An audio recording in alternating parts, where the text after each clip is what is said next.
না সমস্যা নেই। আসসালামু আলাইকুম ওয়া রাহমাতুল্লাহি ওয়া বারাকাতুহু। ইন্নাল হামদুলিল্লাহি ওয়াহদাহু ওয়াসসালাতু ওয়াসসালামু আলা মান লা নাবিয়্যা বা'দাহু আম্মা বা'দ। ফাআউযু বিল্লাহি মিনাশ শাইতানির রাজীম। বিসমিল্লাহির রহমানির রহিম। ইয়ারফা'ুল্লাহু আল্লাযীনা আমানু ওয়াল্লাযীনা উতুল ইলমা দারাজাত। ওয়া ক্বালা রাসূলুল্লাহি সাল্লাল্লাহু আলাইহি ওয়াসাল্লাম তালাবুল ইলমি ফরিদাতুন আলা কুল্লি মুসলিমিন। রাওয়াহুল বুখারী।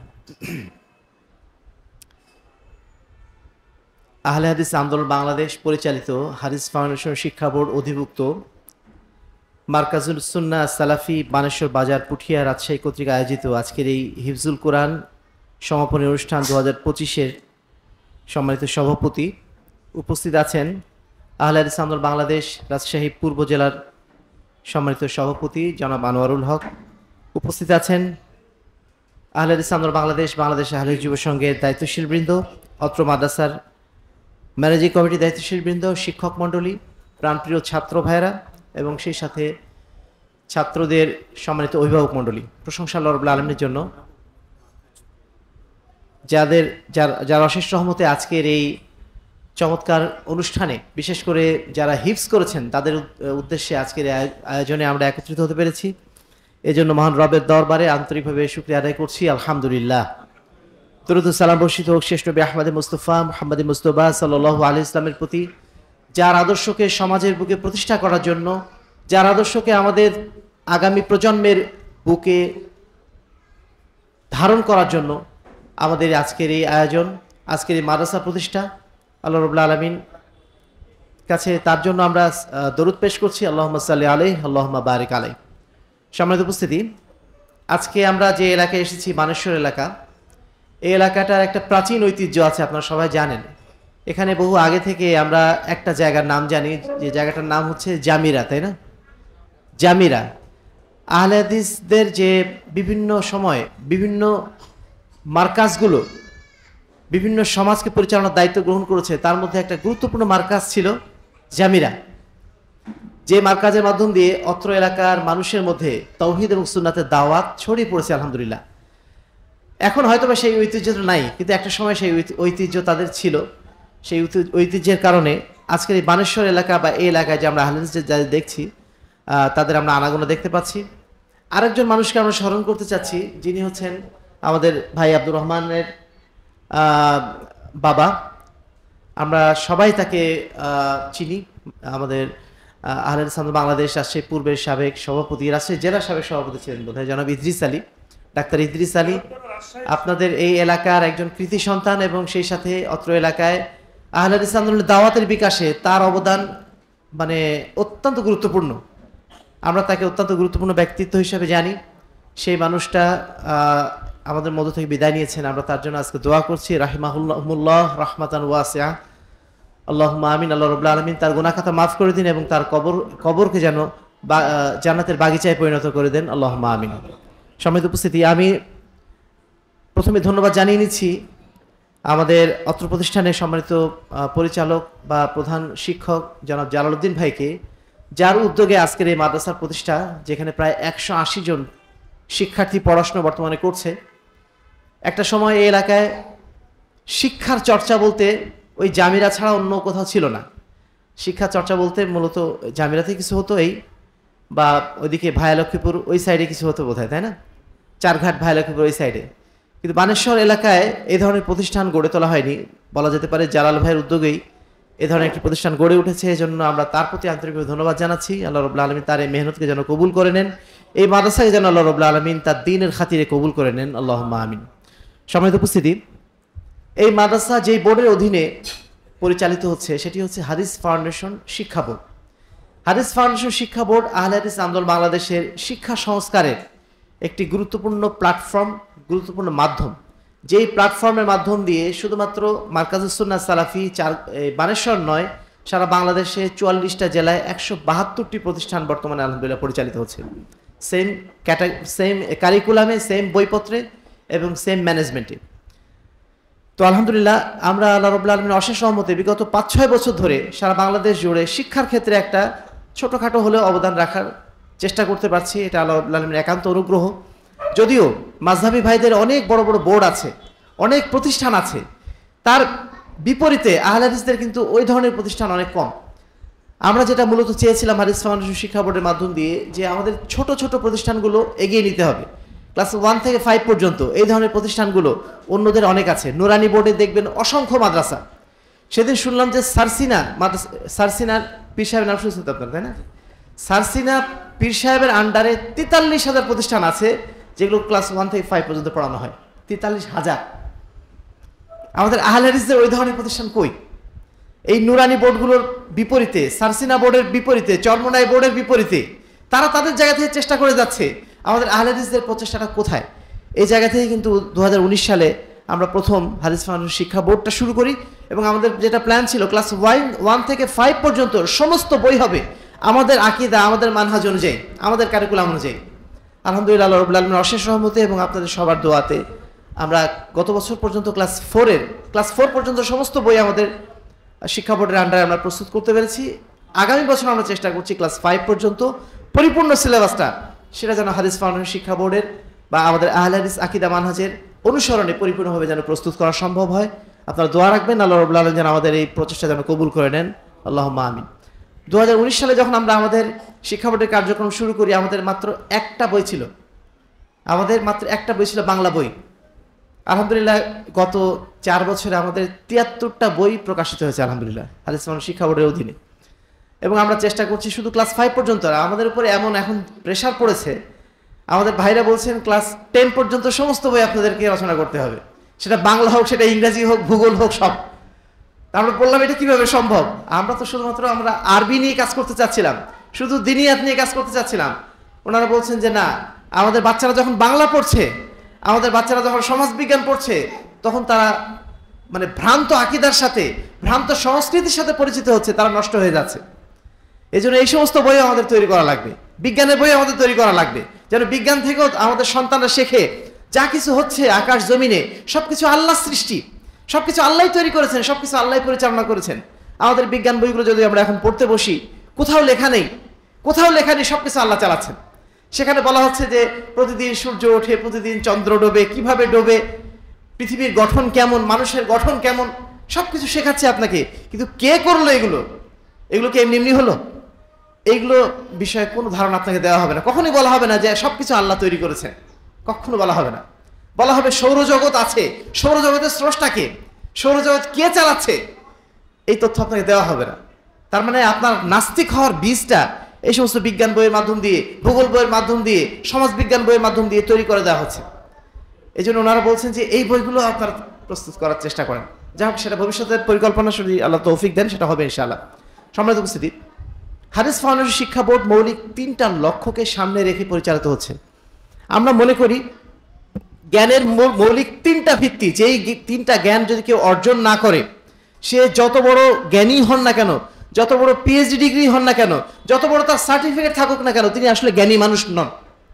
3টা জ্ঞান থাকতে হবে। প্রথম জ্ঞান হচ্ছে তাওহীদের জ্ঞান, 2 নম্বর হচ্ছে রিসালাতের জ্ঞান, আর 3 নম্বর হচ্ছে আখিরাতের জ্ঞান। একজন ব্যক্তি যখন এই 3টা জ্ঞান সম্পর্কে অবগত থাকবে, তখন সে, যদি তার পিএইচডি ডিগ্রি নাও থাকে, সে একজন জ্ঞানী ব্যক্তি। আর যদি এই 3টা জ্ঞান না থাকে, যত বড় জ্ঞানী ব্যক্তি হিসেবে আপনি তাকে চেনেন না কেন, সমাজে তার যত বড় ডিগ্রি থাকুক না কেন, তিনি মোটেও জ্ঞানী ব্যক্তি নন, তিনি একজন অজ্ঞ মূর্খ ব্যক্তি। প্রথম কি বলেছিলাম? তাওহীদের জ্ঞান। অর্থাৎ এই পৃথিবী সৃষ্টি করেছেন কে? আল্লাহ রাব্বুল আলামিন। এই পৃথিবীতে আমাদেরকে পরিচালনা করছেন কে? এই পৃথিবীর জীবন শেষে আমরা যাবো কার কাছে? আল্লাহর কাছে। এটাই হচ্ছে তাওহীদের জ্ঞান। এই পৃথিবীতে আমরা আছি আল্লাহর জন্যই। এই পৃথিবীতে যা কিছু করব আল্লাহর দেখানো নিয়ম অনুযায়ী। এই পৃথিবীর জীবন শেষে আমরা যার কাছে ফিরে যাব, তিনি হচ্ছেন মহান রব্বুল আলামিন। এই জ্ঞানটা আমাদের সবার কাছে কি আছে? সম্মানিত উপস্থিতি, আমরা জানি, আমরা যারা সাধারণ মানুষ এখন আছি, তাদের মধ্যে একটা বড় অংশ আছেন যারা আল্লাহর প্রতি বিশ্বাস ওইভাবে রাখেন না। তারা মনে করেন আল্লাহ থাকতেও পারেন, নাও থাকতে পারেন।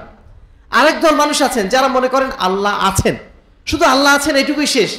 কিন্তু আল্লাহর যে ইবাদত করতে হয়, একমাত্র তারই যে দাসত্ব করতে হয়, অন্য কারোর দাসত্ব যে করা যায় না, তার সাথে যে শিরক করা যায় না, এটা বাংলাদেশের 95% মুসলমান জানে না। এই জন্য এই আয়াতটা একটু আগে আমাদের ছোট ভাই পড়লো না, যে ওয়ামা ইউমিনু আকসারুহুম বিল্লাহ ইল্লা হুম মুশরিকুন। যারা ঈমান এনেছে তাদের অধিকাংশই ঈমান আনার পরেও মুশরিক। কেন এই কথা বলেছেন আল্লাহ রাব্বুল আলামিন? বহু আগে বলে দিয়েছেন আল্লাহ রাব্বুল আলামিন, যারা ঈমান এনেছে অধিকাংশই ঈমান আনার পরে মুশরিক। দেখুন আমাদের অবস্থাটা কি। আজকে আমরা যারা মুসলিম হিসাবে এখানে এসেছি, আমাদের দাড়ি আছে মাশাআল্লাহ, টুপি আছে মাশাআল্লাহ, আমরা স্বীকার করি যে আল্লাহ আমাদের রব। কিন্তু আমাদের মধ্যে এখানে অনেক স্কুল শিক্ষক আছেন। আমাদের পাশে একটি স্কুল দেখে আসলাম, ওই স্কুলে দেখবেন একটা শহীদ মিনার খাড়া করা আছে। খাড়া করা আছে না? ওই শহীদ মিনারটা কিসের জন্য খাড়া করা হয়েছে? ক্রিকেট খেলার জন্য। 3টা স্ট্যাম্পের মতো দেখা যায়, ওটা কি ক্রিকেট খেলার জন্য? বছরের নির্দিষ্ট একটা দিন সম্মান দেখাতে হয় ওই জায়গায় যে, তাই না? বছরে একটা দিন 21শে ফেব্রুয়ারিতে আপনাকে ওই শহীদ মিনারের সামনে যে সম্মান দেখাতে হয়, মাথা নিচু করতে হয়, ফুল দিতে হয়। আপনি যেই জিনিসটাকে ফুল দিচ্ছেন, যেই জিনিসটার সামনে মাথা নিচু করছেন, যেই জিনিসটাকে আপনি সম্মান দেখাচ্ছেন, ওই জিনিসটা কি সম্মান দেখানোর উপযুক্ত? ওটা কিসের তৈরি? পাথরের তৈরি, ইট সিমেন্টের তৈরি, রডের তৈরি। ওর মধ্যে কোনো প্রাণ আছে? আপনি যে তাকে সম্মান করছেন সেটা কি সে বুঝতে পারছে? তাহলে আপনি ওইটার সামনে কেন মাথা ঝুঁকাচ্ছেন? ওকে আপনি কেন সম্মান করলেন? ওকে আপনি কেন ফুল দিলেন? তার মানে আপনার মধ্যে অবশ্যই শিরকি সংস্কৃতি আছে, শিরকি চেতনা আছে, যেটার মাধ্যম দিয়ে আপনার মাথাকে আল্লাহ রাব্বুল আলামিনের কাছে না ঝুঁকিয়ে আপনি একটা জড়বস্তুর সামনে মাথা নিচু করছেন, এবং আপনার মনে কোনো অনুভূতিই নেই যে আমি ওর সামনে কেন মাথা নত করব। আপনি একজন মুসলিম, একজন তাওহীদবাদী, আপনি মাথা নত করবেন একমাত্র আল্লাহ রাব্বুল আলামিনের সামনে। আপনার মাথাটা একটা জড়বস্তুর সামনে কেন নিচু হলো? তার মানে আপনার মধ্যে অবশ্যই তাওহীদি আকীদার ঘাটতি আছে, আপনার মধ্যে অবশ্যই শিরক আছে। একটু পরে বিড়াল দহের মাজার, ওই বিড়াল দহ, এটাও অধিকাংশ মুসলমান আমরা জানি না কেন শিরকি রাজনীতি। শিরকি রাজনীতি এই কারণে যে এই রাজনীতির মাধ্যম দিয়ে আল্লাহর বিধান প্রতিষ্ঠা করা হয় না মানুষের বিধান প্রতিষ্ঠা করা হয়? আল্লাহর বিধানে কোনো নাম গন্ধ এখানে কিছুই নেই। আমরা কি বলবো?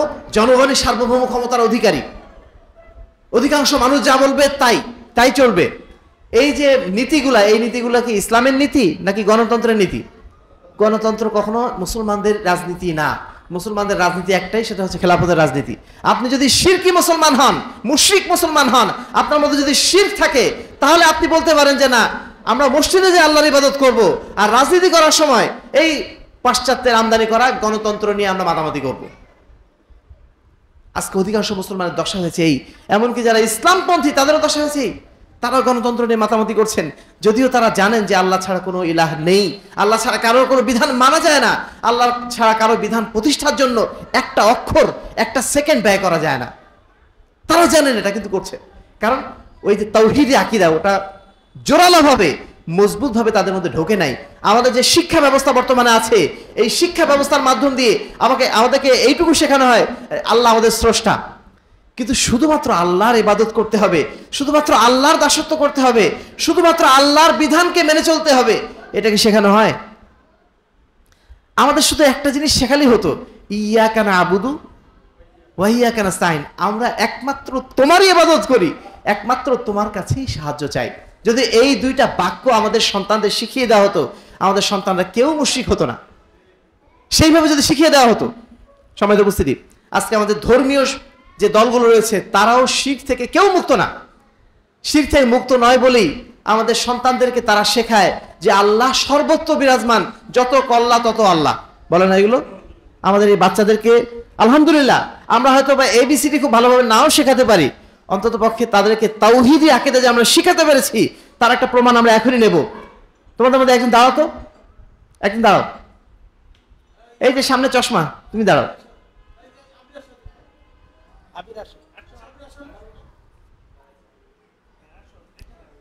আসো। আল্লাহ কোথায় আছেন? 7 আসমানের উপর আরশে আছেন, তাই না? আমাদের রাসূল মুহাম্মদ রাসূলুল্লাহ সাল্লাল্লাহু আলাইহি ওয়াসাল্লাম, তাই না? উনি কিসের তৈরি? মাটির তৈরি না নূরের তৈরি? মাটির তৈরি। আমাদের মধ্যে মানুষ ছিলেন। মাশাআল্লাহ, বসো বসো। আপনি যদি পাশে আরেকটা মাদ্রাসায় যান, সেম কোশ্চেনটা করবেন, উত্তরটা পাবেন আলাদা। তারা বলবে যে আল্লাহ সর্বত্র বিরাজমান, আল্লাহ নিরাকার। আর আরেকটা কি বলবে? আল্লাহ রাসূল কিসের তৈরি? নূরের তৈরি বলবে। এই যে বাচ্চাটা বলল, এই বাচ্চাটাকে যে আমরা শেখাতে পারলাম, এটার নাম হচ্ছে তাওহীদি আকীদা। এই আকীদা নিয়ে যদি এই বাচ্চাটা বড় হয়, ইনশাআল্লাহ ওই বাচ্চা জীবনে কখনো বিড়াল দহের মাজারে যাবে? ইনশাআল্লাহ যাবে না। সে যদি তাওহীদটা পরিপূর্ণভাবে বুঝতে পারে, তাহলে সে কখনোই রাস্তায় নেমে বলবে না জনগণের সার্বভৌম ক্ষমতার অধিকারী, জীবন কখনো বলবে না ইনশাআল্লাহ। এই আকীদাটা শেখানোর জন্যই হাদিস ফাউন্ডেশন শিক্ষা বোর্ড তাদের কার্যক্রম চালিয়ে যাচ্ছে। 2 নম্বর হচ্ছে তাওহীদি জ্ঞানের পরে রিসালাতের জ্ঞান। রিসালাতের জ্ঞান মানে হচ্ছে আমরা যে কাজই করব, আমরা ইবাদত করি, মুআমালাত করি, ব্যবসা করি, বাণিজ্য করি, ব্যাংকিং করি, যাই করি, আমরা কার আদর্শে করব? আদর্শ আমাদের একটাই, মুহাম্মদুর রাসূলুল্লাহ সাল্লাল্লাহু আলাইহি ওয়াসাল্লাম, লাকাদ কানা লাকুম ফি রাসূলিল্লাহি উসওয়াতুন হাসানাহ। তোমাদের জন্য একমাত্র আদর্শ রয়েছে কার মধ্যে? রাসূল সাল্লাল্লাহু আলাইহি ওয়াসাল্লামের মধ্যে। আমরা যখন ইবাদত করব, কার তরিকায় ইবাদত করব? আল্লাহ রাসূলের তরিকায়। আল্লাহ রাসূল যেভাবে সালাত আদায় করেছিলেন সেইভাবে আমরা সালাত আদায় করব। সাল্লু কামা রাআইতুমুনি উসাল্লি, তোমরা সেভাবে সালাত আদায় করো যেভাবে আমাকে সালাত আদায় করতে দেখেছো। আমরা যারা আল্লাহ রাসূলকে বিশ্বাস করি, আল্লাহ রাসূলের আদর্শকে আমরা যারা হাতে মাথায় নিয়ে নিই, আমরা আমাদের মুখে সবসময় এটাই আমরা বলে থাকি যে আমরা যা করব শুধু আল্লাহ রাসূলের আদর্শ অনুসারী করব, আমরা সালাত আদায় করবো আল্লাহ রাসূলের তরিকা অনুসারী। কিন্তু আমাদের মধ্যে সামাজিক জীবনে আমরা যদি, বা আমাদের ধর্মীয় জীবনে, আমাদের ধর্মীয় দলগুলো যদি আমরা দেখি, অধিকাংশ দলকে যদি আমরা দেখি, জিজ্ঞেস করি সালাতের কথা, সালাত তারা আদায় করেন কার তরিকায়? আল্লাহ রাসূলের তরিকা আদায় করেন? তারা দাবিও করেন না যে আমরা আল্লাহ রাসূলের তরিকা আদায় করি, তারা বলেন আমরা একটা মাযহাবের তরিকায় আদায় করি। যেহেতু এটা আমাদের মাযহাব, অতএব আমরা এই মাযহাবের তরিকায় সালাত আদায় করি। যদি তাদেরকে হাদিস দেখানো হয় ভাই রফল ইয়াদাইন করেন, কারণ আল্লাহ রাসূল রফল ইয়াদাইন করেছেন, আল্লাহ রাসূল আমিন বলেছেন, আল্লাহ রাসূল পায়ে পা মিলাতে বলেছেন, তখন ওনারা কি বলেন? তখন ওনারা বলেন যে এই হাদিসগুলো বুখারী মুসলিমে আছে, ঠিক আছে, আমরা বিশ্বাস করি, কিন্তু এটা আমাদের মাযহাবে নাই। কোন মাযহাব আপনাদের? যদি রাসূলের মাযহাব আপনাদের না হয় তাহলে আপনাদের কোন মাযহাব? আমরা তো বলছি আপনাদেরকে আসেন রাসূলের মাযহাবের দিকে। আপনি বলছেন অমুকের মাযহাব, তমুকের মাযহাব। অমুক কি রাসূল? অমুক ব্যক্তি হতে পারেন, তিনি একজন বিখ্যাত ব্যক্তি, তিনি একজন অনেক বড় আলেম, তিনি একজন অনেক বড় গবেষক, তিনি আমাদের অবশ্যই সম্মানিত ব্যক্তি, কিন্তু তিনি তো রাসূল নন। আপনি যদি মাযহাব কারণ মানেন, সেই মাযহাব তো আল্লাহ রাসূলের মাযহাব হওয়া উচিত ছিল, সেটা তো মুহাম্মদুর রাসূল সাল্লাল্লাহু আলাইহি ওয়াসাল্লামের মাযহাব হওয়া উচিত ছিল। আপনি কার মাযহাব নিয়ে টানাটানি করছেন? কার মাযহাবের কথা বলছেন আল্লাহ রাসূলের সামনে এসে? সম্মানিত উপস্থিতি, ইবাদতের ক্ষেত্রে আমরা শতভাগভাবে আমাদের সন্তানদেরকে আল্লাহ রাসূলের তরিকায় সমস্ত ইবাদত করাতে চাই। সেটা সালাত হোক, সেটা সিয়াম হোক, সেটা হজ হোক, সেটা যাকাত হোক, সব ইবাদত হবে কার তরিকায়? আল্লাহ রাসূল সাল্লাল্লাহু আলাইহি ওয়াসাল্লামের তরিকায়। আচ্ছা, ইবাদত তো গেল, ইবাদতের পরে এবার আসেন পেশাগত জীবন, মুআমালাতের জীবন। আমাদের ব্যবসা, আমাদের অর্থনীতি, আমাদের রাজনীতি, এগুলো কার তরিকায় হবে? এটা আমরা বিশ্বাস করি না। আল্লাহ রাসূলের তরিকায় হবে এটা বিশ্বাস করি না। তখন আমরা চলে যাই আবার অন্যদিকে। আমরা আমাদের অর্থনীতি করব অ্যাডাম স্মিথের তরিকায়, আমাদের রাজনীতি করব আব্রাহাম লিঙ্কনের তরিকায়, আমাদের ব্যবসা বাণিজ্য করব আমরা বাপদাদা 14 পুরুষ ধরে যা দেখে আসছি তাই। ওই জায়গায় আল্লাহ রাসূলের আর কোনো খোঁজ নেই। আল্লাহ রাসূলের নাম শুনলে দরুদ পড়তে পারি আমরা। মক্কা মদিনায় কেউ গেলে তাকে বলতে পারি ভাই আমার সালামটা আল্লাহ রাসূলের রওজায় যে পৌঁছে দিয়েছো, ভক্তির চিত্তে গদগদভাবে বলে থাকি আমরা। কিন্তু আল্লাহ রাসূলের তরিকার কথা যখন বলা হবে, না না ওইসব এখন চলবে না, ওইসব এখন চলে না। এই যুগে এইসব চলে নাকি? এই যুগে এখন ব্যাংক ছাড়া চলে নাকি? এই যুগে সুদ ছাড়া চলে নাকি? এই যুগে এইসব বন্ধকি ছাড়া চলে নাকি? আজকে আমাদের গ্রামগঞ্জগুলো বিভিন্ন ওই যে এনজিও গুলোতে ভরে গেছে। এই এনজিও গুলোর কাজ কি? এরা কি আমাদের পড়াশোনা শেখায়? কি শেখায়? কিভাবে ক্ষুদ্র ঋণ নিয়ে আপনি সুদের মাধ্যম দিয়ে বিভিন্ন কার্যক্রম চালাবেন, ব্যবসা চালাবেন, কৃষি করবেন, খামার বানাবেন সুদের মাধ্যম দিয়ে, এটা আমাদের শেখায়। একজন মুসলিম হিসাবে আমাদের তরিকা তো হওয়া ছিল আল্লাহ রাসূলের তরিকা। আমরা ওই জায়গায় যে অন্য জায়গায় কেন গেলাম? আমরা কেন আমরা সুদ খেতে গেলাম? কেন আমরা সুদী অর্থনীতির মধ্যে ঢুকে গেলাম? সম্মানিত উপস্থিতি, এই কথাগুলো বললে নিঃসন্দেহে আমাদের কষ্ট হবে, তাই না? অবশ্যই কষ্ট হবে, কারণ এগুলো আমাদের পেশাগত জীবনের সাথে জড়িত, ব্যবসার সাথে জড়িত। এইসব সুদ না দিলে আমরা ব্যবসা করবো কি করে? আমাদের মনের মধ্যে ঘুরপাক খাচ্ছে। সম্মানিত উপস্থিতি, যে আল্লাহ রাব্বুল আলামিন আপনাকে সৃষ্টি করেছেন, তিনি কি আপনার বাঁচার উপকরণ সৃষ্টি করে দেন নাই? আল্লাহ রাব্বুল আলামিন কি বলে দিয়েছেন আপনারা সবাই বিশ্বাস করেন, সবাই জানেন যে আল্লাহ রাব্বুল আলামিন বলছেন যে একজন বান্দা, তার জন্য যতটুকু রিজিক লেখা আছে সেই রিজিকের সর্বশেষ দানা না খাওয়া পর্যন্ত তার মৃত্যু হবে? মৃত্যু হবে না বলে আমরা বিশ্বাস করি? বিশ্বাস করছি না। আর এই কারণে আমরা হারাম পথে চলে যাচ্ছি। যারা সুদ নিচ্ছেন, যারা ঘুষ নিচ্ছেন, তারা কি চিন্তা করছেন? যারা ঘুষ খাচ্ছেন তারা মনে করছেন আমি মনে হয় অনেক টাকার মালিক হয়ে গেলাম, অনেক বাড়তি ইনকাম করে ফেললাম। আমাদের বাপ মারা বলেন, অনেক সময় শুনি আমরা এরকম, যে তোমার বেতনটা এইটা, উপরই কি আছে? বেতন তো এইটা 10,000 টাকা বেতন, 20,000 টাকা বেতন, উপরই কত পাও? উপরই মানে কি? উপরই মানে ঘুষ খাওয়ার এই বিষয়টা। তো এখন তারা মনে করেন যে আমরা উপরই পেয়ে মনে হয় বেশি পেয়ে গেলাম। এটা কি তিনি বেশি পেলেন? আসলে আল্লাহ রাব্বুল আলামিন যে রিজিক দিয়েছেন তার চেয়ে বেশি পাওয়ার ক্ষমতা কারোর আছে? মোটেও ক্ষমতা নেই। তার মানে ওই জিনিসটা তিনি হালাল পন্থাতেই পেতেন, যেটা তিনি হারাম পন্থায় অর্জন করছেন সেটা আল্লাহ রাব্বুল আলামিন তাকে হালাল পন্থাতেই অবশ্যই দিতেন। কিন্তু সে হারাম পন্থায় যে নিজের উপর জুলুম করলো, সে নিঃসন্দেহে কাল কিয়ামতের ময়দানে সে নিজেকে জাহান্নামের অধিবাসী মানিয়ে নিল। সম্মানিত উপস্থিতি, যে বিষয়টি বলছিলাম যে আমরা সর্বক্ষেত্রে অনুসরণ করবো আল্লাহ রাসূল সাল্লাল্লাহু আলাইহি ওয়াসাল্লামের নীতি। আল্লাহ রাসূল যে নীতি আমাদের শিখিয়েছেন কুরআন এবং সহিহ হাদিসের মাধ্যম দিয়ে, সেটাই আমরা করব। সেটা আমাদের ইবাদতের ক্ষেত্রে হোক, সেটা আমার মুআমালাতের ক্ষেত্রে হোক, সেটা আমার ব্যবসার ক্ষেত্রে হোক, বাণিজ্যের ক্ষেত্রে হোক, সব জায়গাতে আমাদের একমাত্র অনুসরণ কে হবেন? মুহাম্মদুর রাসূলুল্লাহ সাল্লাল্লাহু আলাইহি ওয়াসাল্লাম। এখন আমাদের ভাইয়েরা বলছেন যে আসেন আমরা কোরআনের আইন বাস্তবায়ন করার জন্য পার্লামেন্টে যেতে হবে, ভোট দেন আমাদেরকে। এই যে কথা বললেন, এটা কি আল্লাহ রাসূলের তরিকায় হলো? এটা কি আল্লাহ রাসূলের তরিকায় হলো? আল্লাহ রাসূল যদি এই সময় যদি জীবিত থাকতেন, আল্লাহ রাসূল কি আমাদেরকে এসে বলতেন যে আসেন আমরা একটা রাজনৈতিক দল গঠন করি, আসেন আমারে ভোট দেন, আমি পার্লামেন্টে যে ইসলামী আইন বাস্তবায়ন করব? আমাদের রাসূল কখনো এই কথা বলতেন? চিন্তা করে দেখেন তো, একটু কল্পনা করে দেখেন যে এই প্রচলিত রাজনীতির সাথে যে আসলে ইসলামের কোনো সম্পর্ক নেই, শুধু আল্লাহ রাসূলকে নিয়ে আসলেই বুঝতে পারবেন। যদি এই যুগে আল্লাহ রাসূল বেঁচে থাকতেন, আল্লাহ রাসূল জীবনে কখনো মানুষের বাড়ি বাড়ি ভোট চেয়ে তিনি কি পার্লামেন্টে যাওয়ার জন্য আহ্বান করতেন? কখনো করতেন না। আল্লাহ রাসূল বরং এটাই বলতেন, আমি যদি একাই থাকি, আমি একাই আমার মধ্যে ইসলাম বাস্তবায়ন করব, আমার সমাজে যতটুকু পারি আমি চেষ্টা করব, কিন্তু কখনোই এই রাজনীতির সাথে, এই নোংরা রাজনীতির সাথে আমি কখনো একমত হতে পারবো না, এটাই তিনি বলতেন। সম্মানিত উপস্থিতি, এই বিষয়ে দীর্ঘ কথা ছিল, সেগুলো এখন বলার সময় নেই, আমি সেদিকে যাচ্ছি না।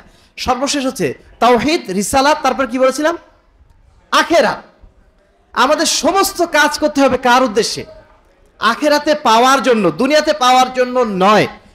আমরা যারা দুনিয়াবি কাজ করছি, আমাদের দুনিয়াবি কাজেরও উদ্দেশ্য যদি হয় যে আমরা আখিরাতে পাবো এর বিনিময়ে, তাহলে দুনিয়াবি কাজগুলো হয়ে যাবে কি? ইবাদত। যারা আমরা কৃষি কাজ করছি, যারা আমরা ব্যবসা করছি, কৃষি কাজ করার সময়, ব্যবসা করার সময় যদি আমার নিয়ত থাকে যে আমি এর মাধ্যম দিয়ে হালাল রুজি উপার্জন করব এবং এর মাধ্যম দিয়ে আমার পরিবারকে চালাবো, কিছু অংশ আমি দান করব, এই নিয়ত যদি করি, তাহলে আমার ওই ব্যবসা, আমার ওই পেশা, আমার এই শিক্ষকতা, আমার এই কৃষি, আমার এই খামারের জীবিকা, এগুলো কি হয়ে যাবে?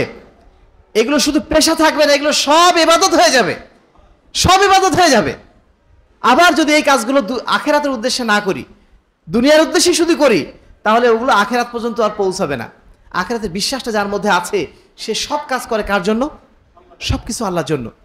এখন আমাদের জালাল ভাই মাশাআল্লাহ এই যে প্রতিষ্ঠান করেছেন, এই প্রতিষ্ঠান তিনি কি দুনিয়ার জন্য করেছেন না আখিরাতের জন্য? আখিরাতের জন্য করেছেন। এখন জালাল ভাই যদি বলেন, ধরেন আজ থেকে 5 বছর পরে জালাল ভাইকে এই প্রতিষ্ঠানে ম্যানেজিং কমিটি বলেছে তোমার আর দরকার নেই, তুমি চলে যাও,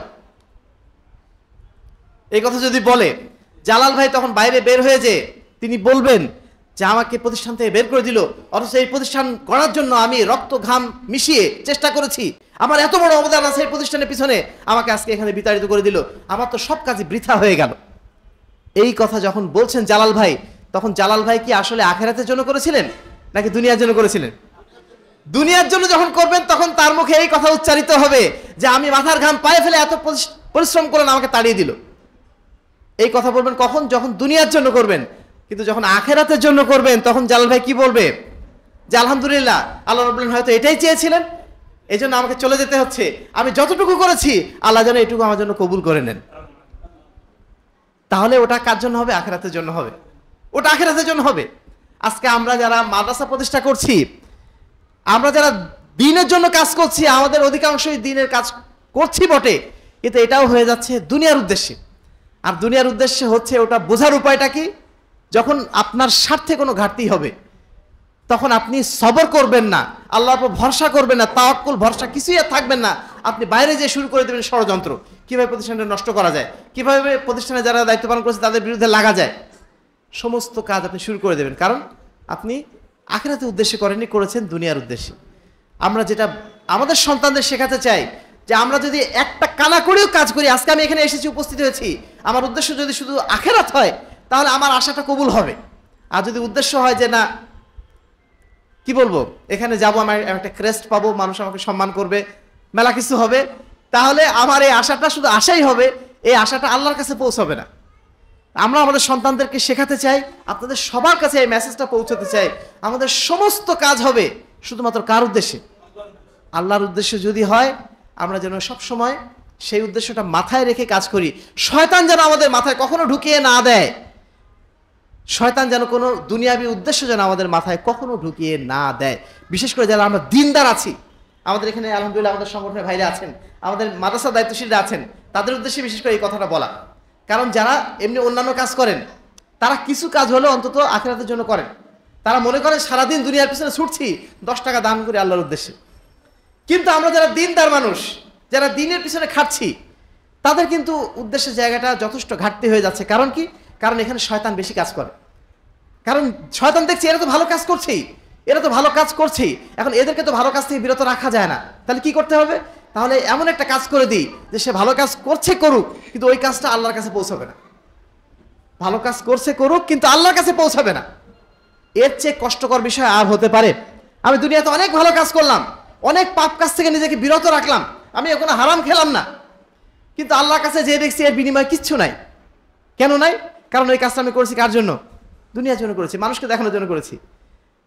এজন্য আমাদের বেশি সাবধান থাকা দরকার একজন বাইরের মানুষের চেয়ে। কারণ একজন বাইরের মানুষ দুনিয়ার কাজ করে যিনি ব্যস্ত, তিনি 10 টাকা দান করার সময় তিনি চিন্তা করেন যে না, আমার এই 10 টাকা অন্তত যদি আল্লাহর কাছে কবুল হয় তাহলে ইনশাল্লাহ আমি আল্লাহর কাছে হয়তো মুক্তি পেয়ে যাব। কিন্তু আমরা কিন্তু কি বলবো, আমরা এত ভালো কাজ করার পর আমরা কিন্তু বিপদে পড়ে যেতে পারি এই এই এই মানে দুনিয়াবী উদ্দেশ্যের কারণে। সমাজ উপস্থিতি, তাহলে 3টা মৌলিক জ্ঞান মনে থাকবে।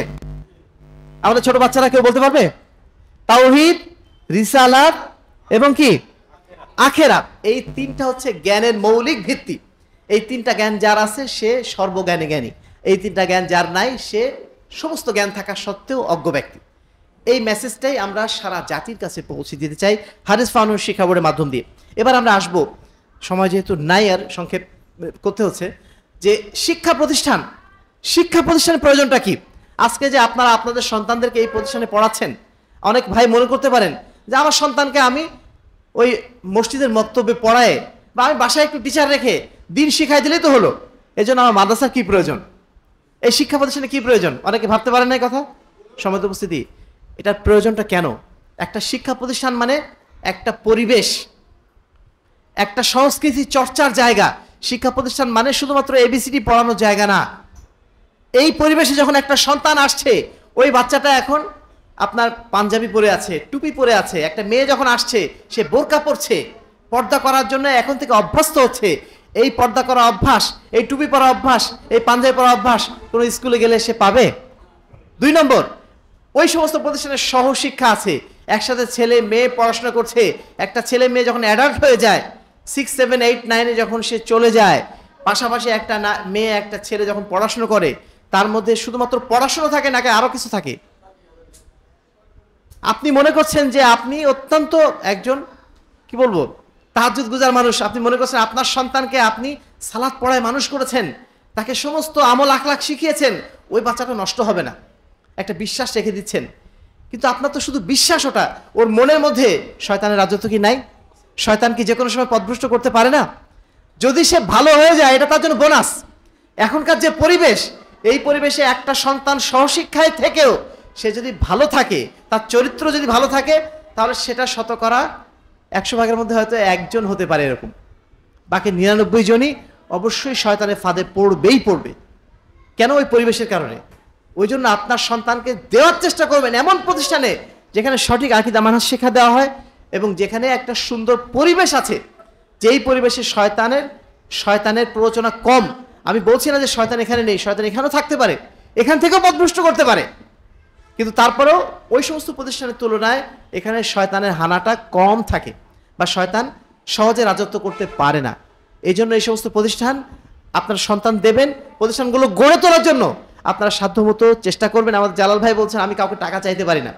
আমরা আপনাদের কাছে এটাই বলবো যে আপনাদের কাছে কেন টাকা চাইতে হবে? এই কাজগুলো করছে কমিউনিটি সার্ভিস হিসাবে, তারা সার্ভিস দিচ্ছে আপনার সন্তানের জন্য, তারা সার্ভিস দিচ্ছে আপনার নাতি নাতনিদের জন্যই। তো তা আপনারা এসে তাদের কাছে এসে তাদের প্রতিষ্ঠান যদি আপনারা সহযোগিতা করেন, এটাই তো আপনাদের কর্তব্য ছিল। সাধ্যমতো চেষ্টা করবেন আর্থিকভাবে সহযোগিতা করার, সেটা যদি না পারেন অন্ততপক্ষে দোয়া করবেন।